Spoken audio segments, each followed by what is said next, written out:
hear the manager of a shop talking to a new employee called Penny. First, you have some time to look at questions 1 to 5 on pages 2 and 3.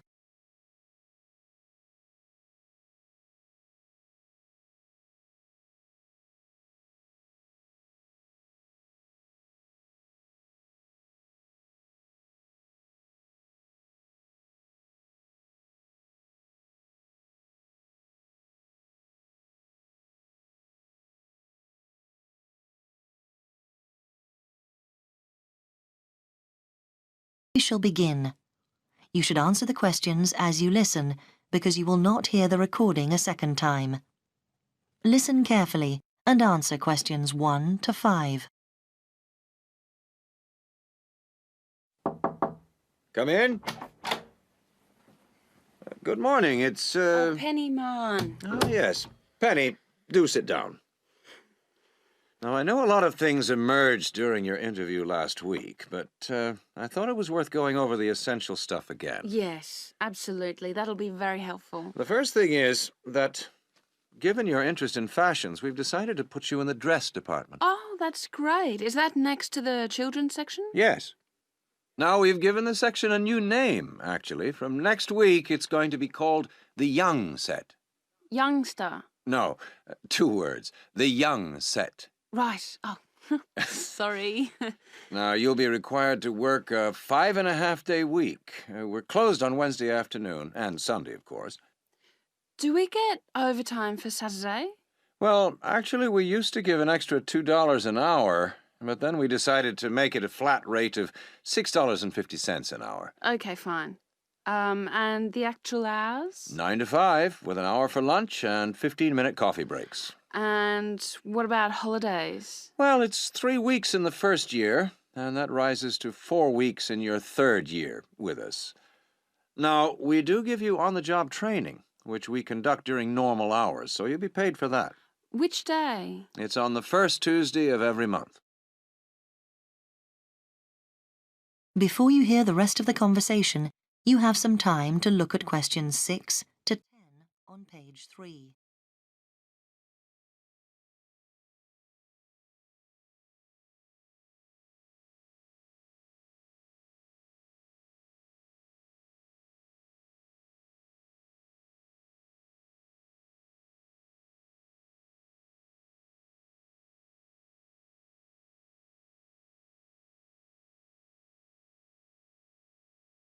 Now listen and answer questions 6 to 10.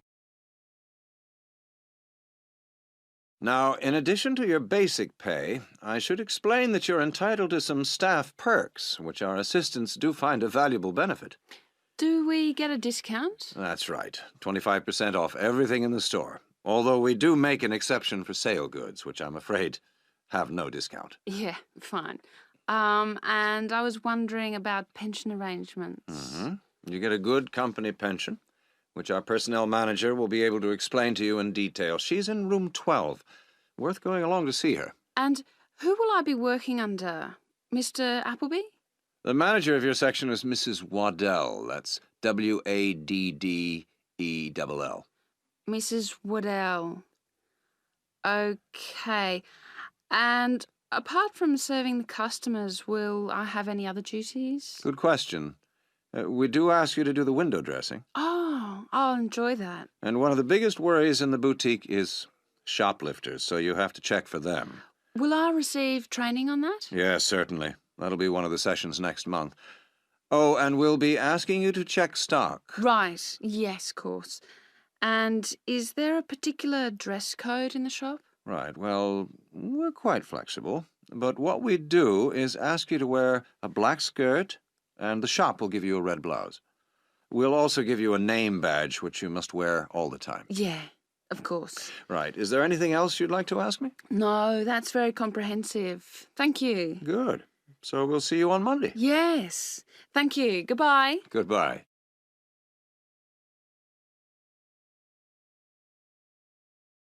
That is the end of part 1. You now have half a minute to check your answers.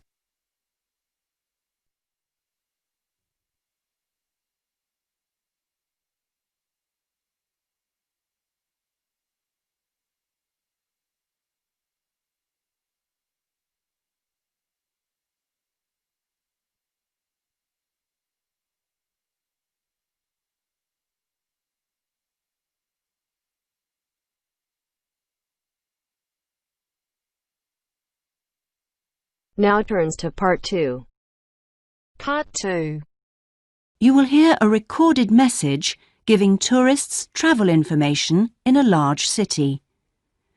First, you have some time to look at questions 11 to 18.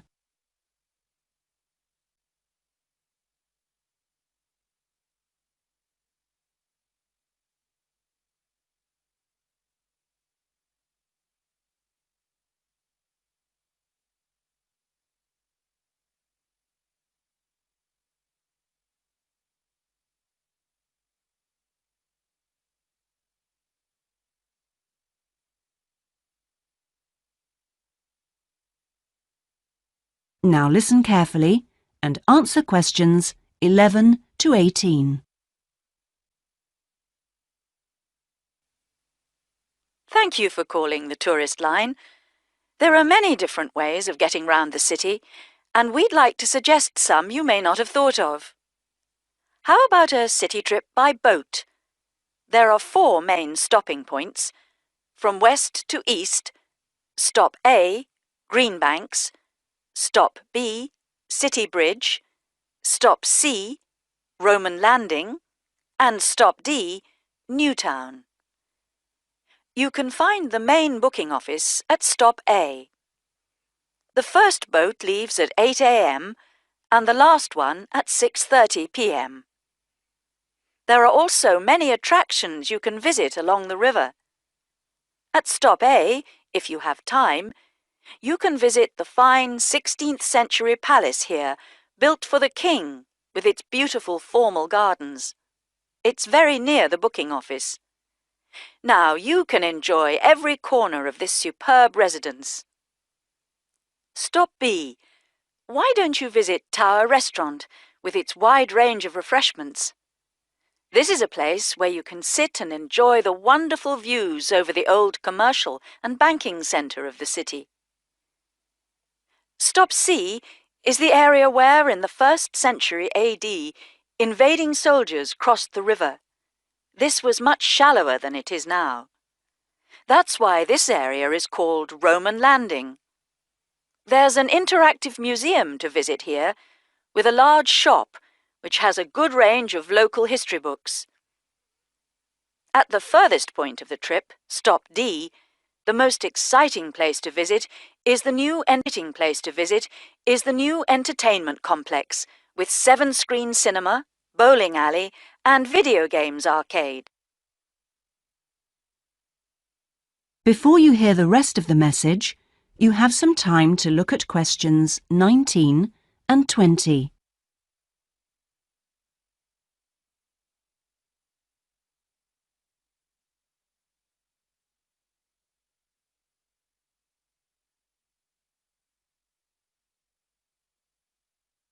Now listen and answer questions 19 and 20.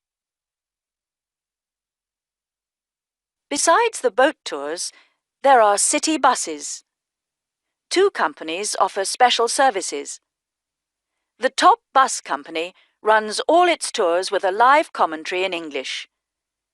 Tours leave from 8:30 a.m. every 20 minutes. There are departures from Central Station, Castle Hill, and Long Walk.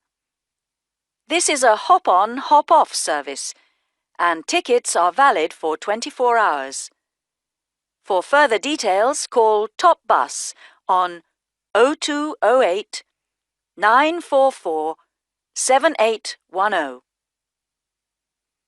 The number 1 sightseeing tour is available with a commentary in 8 languages. Buses depart from Central Station every 5 to 6 minutes from about 9 a.m., with the last bus at around 7 p.m. There are also number 1 services with an English-speaking guide.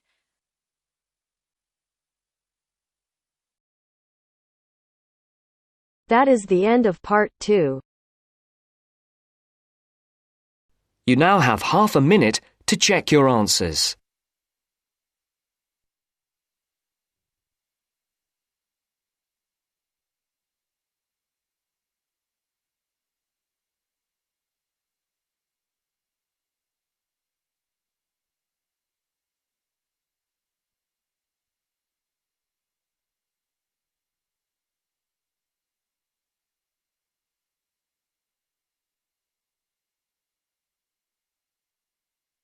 Now turns to Part 3.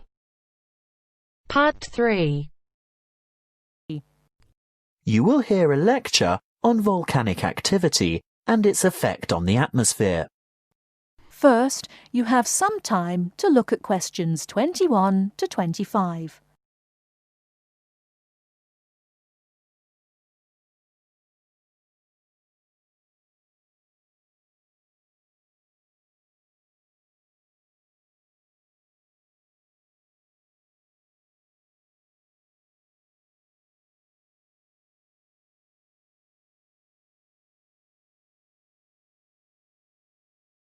Now listen carefully and answer questions 21 to 25. Good morning, everyone. In these environmental science lectures, I guess you're all used to hearing about global warming. Well, I'm here today to talk to you about one particular volcano and its effect of global cooling. I'll begin by going back a little bit in time. Towards the middle of 1991, the second largest volcanic eruption of the last century occurred in the Philippines, not far from the capital city, Manila, on the island of Luzon. Mount Pinatubo belongs to a chain of volcanoes in the area, and this was by no means its first eruption. There is evidence of eruptions from approximately 500, 3,000 and 5,500 years ago. The events of the 1991 Mount Pinatubo eruption began in July 1990, when a magnitude 7.8 earthquake occurred 100 kilometers northeast of the Pinatubo region. The sleeping giant was reawakened, but few people had any idea of what was in store for them. In mid-March 1991, many earthquakes were experienced around Mount Pinatubo, and this is when volcano scientists, or volcanologists as they are called, started their investigation of the mountain. Before the disaster, thousands of people lived in very close proximity to the mountain, and on April 2nd, small explosions from vents near the crater dusted their villages with ash. This resulted in the order for evacuations of 5,000 people later that month. Earthquakes and explosions continued to harass the residents, and on June 5th, a Level 3 alert was issued for 2 weeks because of the possibility of a major eruption. However, the appearance of a large amount of lava protruding from the mountain on July 7th led to the announcement of a Level 5 alert on June 9th, indicating an eruption in progress. An evacuation area within 20 kilometers of the volcano was established, and this time 25,000 people were evacuated. Before you hear the rest of the talk, you have some time to look at questions 26 to 30.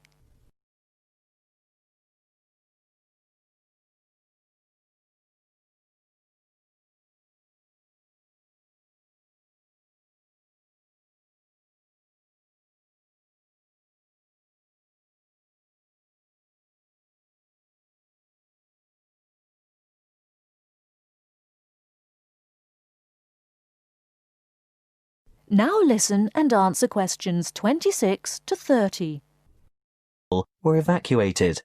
On the following day, Clark Air Base was evacuated, and the danger radius was extended to 30 kilometers from the volcano, resulting in the total evacuation of 58,000 people. On June 15th, just after midday, the eruption of Mount Pinatubo commenced and lasted 9 hours, causing numerous major earthquakes due to the collapse of the land at the top of the mountain and the creation of a huge caldera. What's a caldera, I hear you say? Well, it's obvious really. With a huge eruption such as this, where enormous amounts of material have exploded into the air, the summit falls into what is now an empty chamber and thus forms a large crater. As luck would have it, as the eruption was taking place, a tropical storm was passing just to the northeast of Mount Pinatubo, bringing a lot of rainfall to the area. The dust and cinders that had been thrown up into the atmosphere combined with the water vapor from the storm to cause a rainfall of tephra that fell across the whole island of Luzon. Most of the people who perished during the eruption did so because of the weight of the ash collapsing roofs and killing the occupants of the houses. If it hadn't been for that passing storm, the death toll would certainly have been much lower. But that's not all. Besides the ash, Mount Pinatubo expelled between 15 and 30 million tons of sulfur dioxide gas. Can you guess what happened next? Yes, the sulfur dioxide mixed with water and oxygen in the atmosphere to become sulfuric acid, which is a major contributor to ozone reduction. The eruption plume from Mount Pinatubo reached high into the atmosphere, attaining an altitude of 34 kilometers, and the resulting aerosol cloud spread around the Earth in 2 weeks and had covered the planet within a year. During the years 1992 and 1993, the ozone hole situated over Antarctica reached an unprecedented size. The cooling effects of this cloud over the Earth were remarkable. It reduced global temperatures considerably. In the United States, for example, we experienced our third coldest and third wettest summer in 77 years during 1992.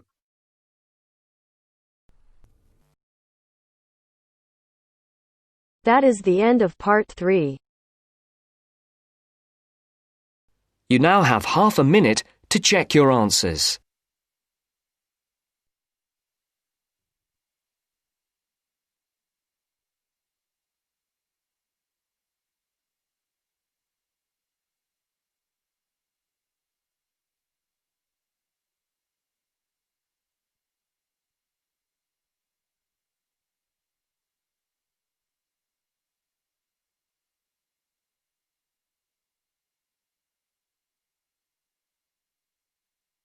Now turns to part 4. Part 4. You will hear a talk by a financial advisor about debt. First, you will have half a minute to look at questions 31 to 40.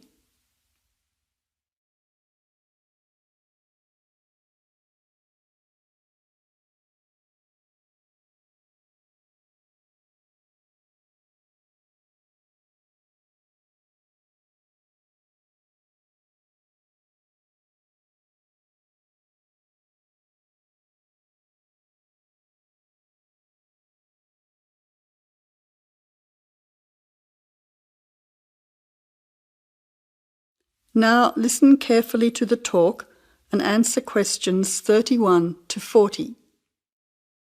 Welcome to today's public lecture on the topic of personal debt. I'm Ray Goodman from the Community Debt Centre, and I'd like to present to you today the second part of our 3-lecture series.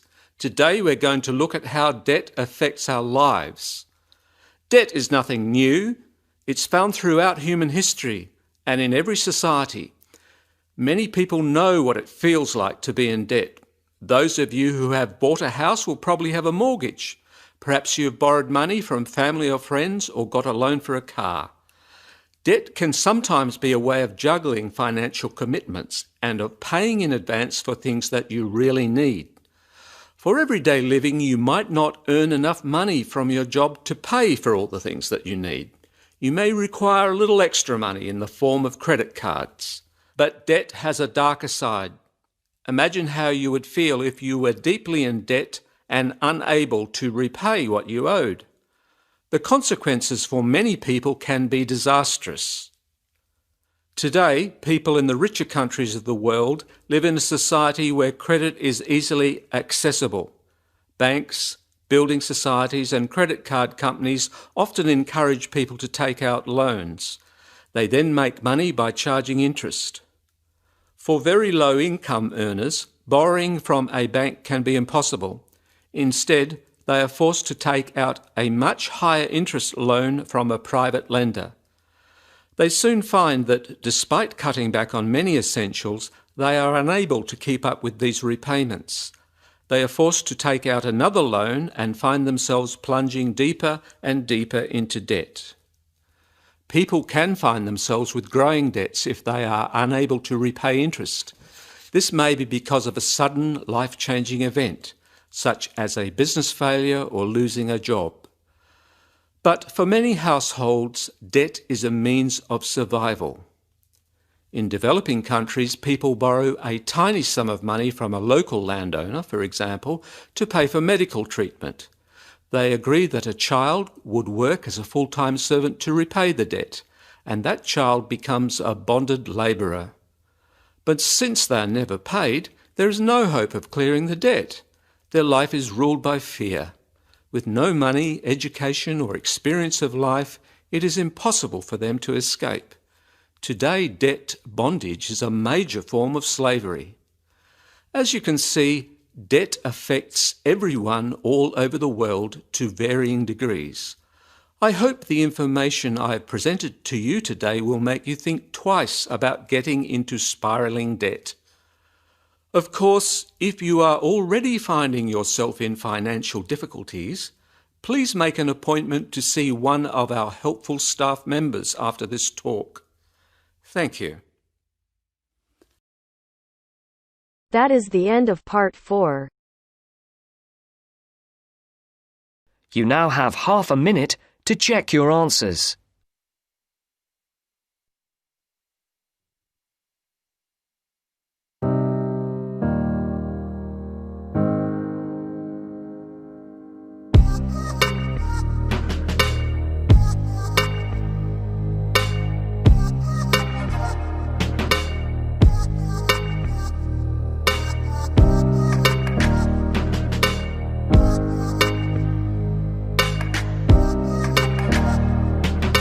That is the end of the test.